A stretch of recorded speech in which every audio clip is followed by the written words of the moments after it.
நேயர்கள் அனைவருக்கும் இனிய புத்தாண்டு நல்வாழ்த்துக்களோடு பிறக்கப் போகும் புத்தாண்டு உங்களுக்கு எப்படிப்பட்ட பலன்களெல்லாம் கொடுக்கும் அப்படின்னு பார்க்கலாம். 2024ஆம் ஆண்டு முதல் நாள் திங்கட்கிழமை பிறக்குது. இந்த புத்தாண்டு உலகம் முழுவதிலுமே இருக்கக்கூடிய மக்களுக்கு அனைவருக்கும் நல்ல சுகங்களையும் வாழ்க்கையில அனைத்து விதமான சந்தோஷங்களையும் கொடுக்குவதா இருக்கட்டும். மாலை நேரத்தில் கோயில்களில் சிறப்பு வழிபாடுலாம் நடைபெறும். பொதுமக்கள் அருகில் இருக்கக்கூடிய கோவிலுக்கு சென்று வழிபாடுகளை நடத்தி வாங்க. காலபுருஷ தத்துவத்தின்படி 2024ஆம் ஆண்டுல சனி பயிற்சி, ராகுகேது பயிற்சி அப்படிங்கிறது எதுவும் கிடையாது. குரு பயிற்சி மட்டுமே மே 1ஆம் தேதி இருக்குது. குரு பகவான் மே 1ஆம் தேதி மேச ராசியிலிருந்து ரிஷப ராசிக்கு போறாரு. சனி பகவான் கும்பராசியிலேயே ஆட்சி அமைத்து பயணம் செய்கிறாரு. ராகு பகவான் மீன ராசியிலையும் கேது பகவான் கன்னி ராசியிலையும் பயணம் செய்கிறாரு.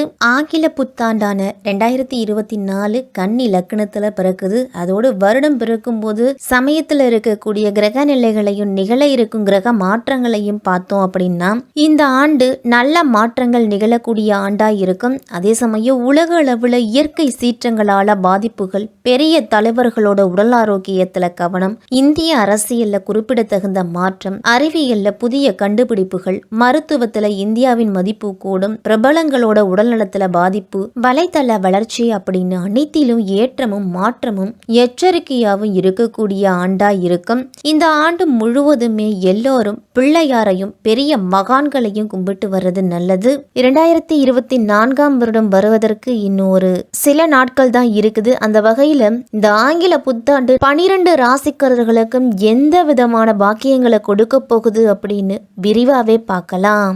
எதிலும் புத்திசாலித்தனமா செயல்படும் மிதுன ராசிக்காரர்களே, பிறக்க போகும் 2024 புத்தாண்டு எப்படிப்பட்ட பலன்கள்லாம் கிடைக்கும் அப்படின்னு பார்க்கலாம். சனி பகவான் 9ஆம் வீட்டில், அதுவும் பாக்கியஸ்தானத்தில் இருக்கிறாரு. மிதுன ராசிக்கு இந்த ஆண்டு தொடங்கும் போதே கிரகங்களோட அமைப்பு படி சனி 9ஆம் வீட்டில், அதுவும் பாக்கியஸ்தானத்தில் இருக்கிறாரு. ஆண்டின் தொடக்கத்தில் சனியால மிதுன ராசிக்கு ஏற்படும் நல்ல பலன்கள் இந்த ஆண்டு முழுவதுமே கிடைக்கும். இந்த ஆண்டு தொடக்கத்தில் சுக்கிரன் மறைவு ஸ்தானத்தில் சஞ்சரித்தாலும் விபரீத ராஜயோகத்தை ஏற்படுத்துவார். 11ஆம் வீட்டில் இருக்கக்கூடிய லாப குருவால உங்களுக்கு மிகப்பெரிய லாபம் அப்படிங்கிறது கிடைக்கும். மூத்த சகோதரர்களால் நன்மைகள்லாம் வந்து சேரும். ஆண்டின் முன்பகுதியில் குருவால கிடைக்கிற லாபம், வணிக வளர்ச்சி அனைத்துமே ஆண்டின் பிற்பகுதியில் விரய குருவா மாறி செலவுகளை அதிகரிப்பாரு. மிதுன ராசிக்காரர்களுக்கெல்லாம் 10ஆம் வீட்டில் இருக்க ராகுவால தொழில திடீர் அதிர்ஷ்டம்லாம் வரும். குழந்தை இல்லாத தம்பதிகளுக்கு இந்த ஆண்டு குழந்தை அப்படிங்கிறது பிறக்கும். சனி மற்றும் ராகு ஆண்டு தொடக்கத்தில் சாதகமான இடங்களில் சஞ்சரிக்கிறாங்க. 12ஆம் வீட்டில் விரயஸ்தானத்தில் குரு இருக்கிறதால 4-5 மாதங்களுக்கு பிறகு தான் உங்களுக்கு செலவுகள் அப்படிங்கிறது வந்துகிட்டே இருக்கும். அந்த அளவு வருமானத்துக்கும் குறைவு இருக்காது. இருந்தாலும் செலவுகளை குறைக்க முயற்சி செய்யுங்க, அல்லது சுப செலவுகளாக அதை மாற்றிக்கிறதுக்கு முயற்சி பண்ணுங்க. மிதுனராசிக்காரர்கள் எல்லாரும் கும்பத்தில் சனி சஞ்சரிக்கும் பயிற்சி மிதுனராசிக்கு கிடைக்க வேண்டிய விஷயங்கள் அனைத்தையுமே பெற்றுத்தருவார். ராகு 10ஆம் வீட்டில், அதுவும் தொழில் ஸ்தானத்தில் இருக்கிறாரு.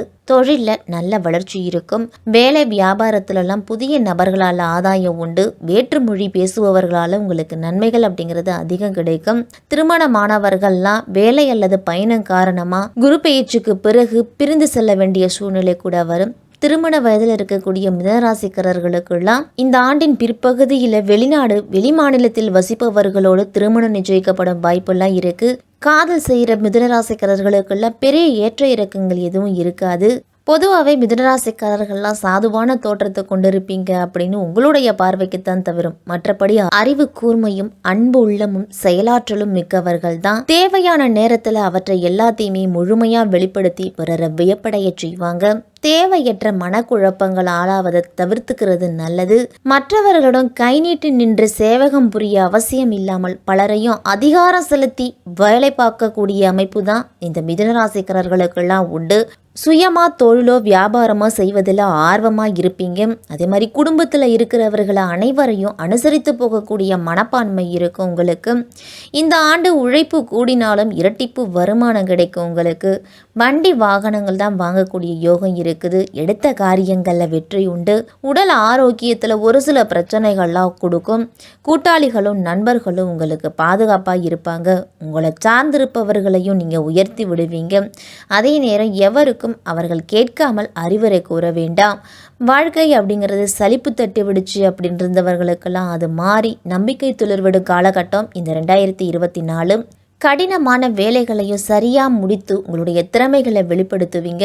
அரசாங்க அதிகாரிகள் மூலமாலாம் உங்களுக்கு உதவிகள்லாம் கிடைக்கக்கூடிய காலகட்டமாக இருக்கும்.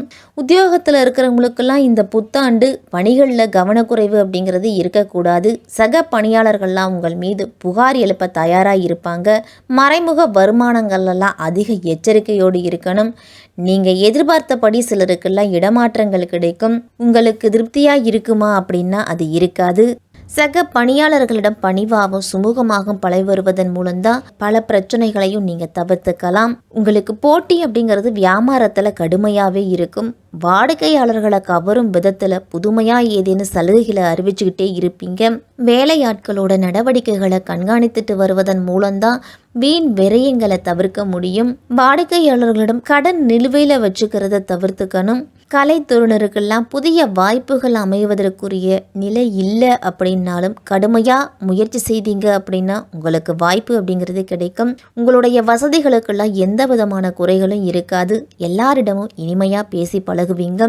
இசைக்கலைஞர்கள், நடன கலைஞர்கள், பாடலாசிரியர்கள்லாம் கூடுதல் வாய்ப்பு பெறுவீங்க. வெளியூர் பயணங்கள்லாம் சென்று வரும் பொழுது உங்களுடைய உடைமைகளையும் உரிமைகளையும் பாதுகாப்பாக வச்சுக்கணும். சிக்கனமாகவும் நிதானமாகவும் நடந்துக்கணும். புதிய வாய்ப்புகள் கிடைக்கும் பொழுது உங்களுடைய நல்ல பெயரை தக்க வச்சுக்கிறது நல்லது. மாணவர்களுக்கெல்லாம் விளையாட்டை குறைச்சிக்கிட்டு கல்வியில் கவனம் செலுத்தணும். சிலர்லாம் படிப்பை நிறுத்திட்டு வேலைக்கு செல்ல வேண்டிய சூழ்நிலை கூட வரலாம். விளையாடும் போதும் வாகனங்களில் பயணம் செய்யும் பொழுதும் கவனத்தோடு இருக்கணும். மாணவர்கள்லாம் உங்களுடைய முயற்சிக்கு ஏற்ற நல்ல மதிப்பெண்களை பெறுவீங்க. ஆன்மீகத்திலையும் விளையாட்டிலையும் நேர்த்தியாக ஈடுபடக்கூடியவங்க மிதுனராசி மாணவர்கள். அரசியல்வாதிகளுக்கெல்லாம் எந்த செயலாக இருந்தாலும் நீங்கள் எச்சரிக்கையோடு செயல்பட வேண்டிய ஆண்டாக இருக்கும். சமூகத்தில் முக்கிய பதவிகள்லாம் கிடைச்சாலும் எதிரிகளோட கை அப்படிங்கிறது ஓங்கியே இருக்கிறதால பதவி கொடுத்தாலும் அதிகாரம் அப்படிங்கிறது உங்களிடத்துல இருக்காது. கட்சியில் உங்கள் மீது கண்டன தீர்மானம்லாம் நிறைவேற்றப்படலாம். அதனால் வாயை கொடுத்து விவகாரத்தில் மாட்டிக்கொள்ளாம இருக்கிறது தான் நல்லது. அதே நேரம் பயணம்லாம் சென்று வந்தீங்க அப்படின்னா அந்த பயணம் உங்களுக்கு சிறப்பாக இருக்கும். பெண்கள்லாம் பொறுமையும் நிதானத்தையும் இழக்க வேண்டாம். குடும்பத்தில் சிறு சிறு பிரச்சனைகள்லாம் அவ்வப்போது தோன்றி மறையும். உடல் ஆரோக்கியத்தில் அக்கறை அப்படிங்கிறது இருக்கணும். கருவுற்ற பெண்கள்லாம் அதிக கவனத்தோடு இருக்கிறது நல்லது. கோபத்தை குறைச்சி கொள்ளுறது மிக மிக அவசியம். மிதுனராசி பெண்களுக்கெல்லாம் யாரிடமும் தேவையில்லாத பேச்சுக்களையும் தேவையில்லாம அடுத்தவர்கள் விஷயத்துல தலையிடுவதையும் நீங்க குறைச்சிக்கிட்டாலே உங்களுக்கு அதிக நல்ல பலன் அப்படிங்கிறது உண்டு. மிதுனராசிக்காரர்களுக்கெல்லாம் இந்த ஆண்டு முழுவதுமே மிதுனராசிக்காரர்கள்லாம் ஓம் நமோ நாராயணாய அப்படிங்கிற மந்திரத்தை 11 முறை சொல்லிவாங்க.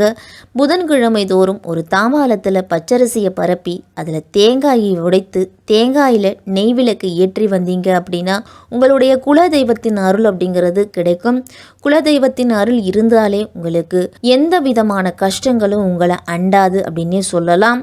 மிதுன ராசிக்காரர்களுக்கெல்லாம் பிறக்க போகும் புத்தாண்டு தன்னம்பிக்கையும் எந்த செயலிலும் பொறுமையையும் நிதானத்தையும் கடைபிடிக்க வேண்டிய ஆண்டாயிருக்கும்.